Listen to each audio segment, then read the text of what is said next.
Hi everyone, Tracy McBride here to show a quick video about how to make, edit, and some of the usability features on Canvas quizzes. So just like with the assignment, in order to add a quiz, I recommend using putting it directly into the module. You're going to click the plus button just like you did with an assignment, which is what it's going to default to, but you're going to click on this top button and you're going to go down to quiz. From here, you can either insert a quiz that you've already started, or you can create a new quiz. I'm going to go ahead and give it a name, test quiz, and I'm going to go ahead and put this into the formative group. Canvas does allow for you to make quizzes in the summative category. However, because of the test integrity issues and the fact that Canvas doesn't lock down browsers, we never do summative quizzes on Canvas. Those are always going to be formative assignments. So I'm going to go ahead and click Add Item. And just like with the assignment, the quiz is going to populate at the bottom. And I'm going to go ahead and go into this quiz. And I am going to go ahead and edit it. So quizzes have a lot of features as well that you can control. You can control where it is, whether you shuffle the answers, the time limit, whether they have multiple attempts, and all of this is going to be determined by what your purpose is. So as you start this, make sure that you know what your end goal is for this. You can also take this and you can make it into something that is graded or a practice quiz. You can also do ungraded surveys. There's lots of options, but for today, we're going to go with a graded quiz under the formative assignments. I always shuffle the answers to make sure that everybody gets a different one. It also means that I can put the right answer at the top every time and it doesn't matter. And I'm going to maybe give it a time limit of, let's say, 10 minutes. That's pretty reasonable. That's actually more time they probably need.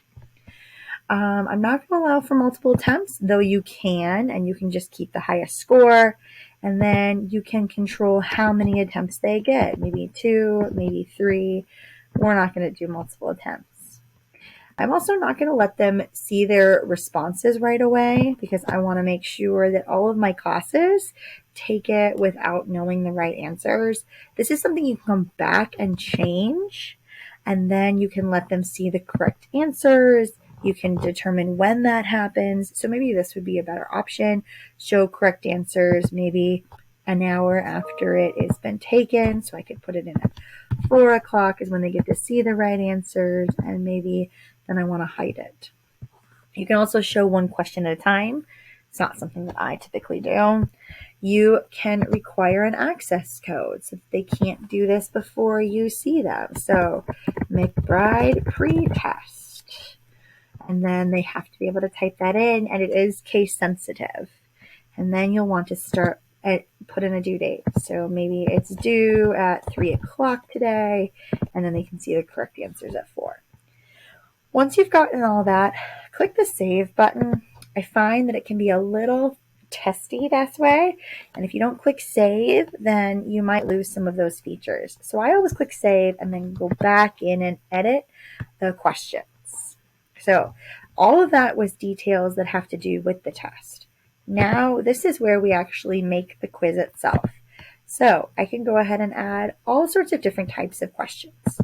Multiple choice, true, false, fill in the blank, fill in multiple blanks, and each one is going to show you at the top how this works. Typically, I use multiple choice, and then I will have my question, and then if you scroll down, you can see that you can add answers. So, answer 1, answer 2, I'm just add another answer. Answer 3, in order to create 4 spots, which is typically what I do. If I want to, let's say, delete one of these, I can click this little trash can feature and I can go ahead and get rid of it. Once I'm happy with it, I'm going to click update question. And once I go to make another question, it will default to the choices that I did last time.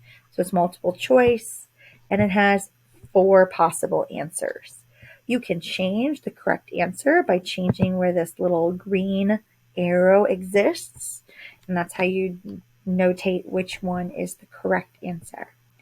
Once you are happy with your quiz, you're going to click Save and Publish. Just like with the assignment, once you click Save and Publish, you can see that it is published. We can go back into the module and we can move it to where we want it to exist, and we can make sure that it is in a place that makes sense for that module. So let's go ahead and grab that, and we're going to move it up to, let's say, under Thursday. Now, when you are giving the quiz on your teacher end, there's a couple of things to know and to use. The first one is going to be moderate this quiz. Once kids start taking the test and you click into moderate quiz, you're going to see student's name, you're going to see how much time they have left, and if they finished, you'll see the score, assuming that you're using questions that Canvas can score for you. The other thing you're going to see, if I go back to the quiz, once students have taken it, under where it says speed grader, there's going to be a button that says quiz statistics.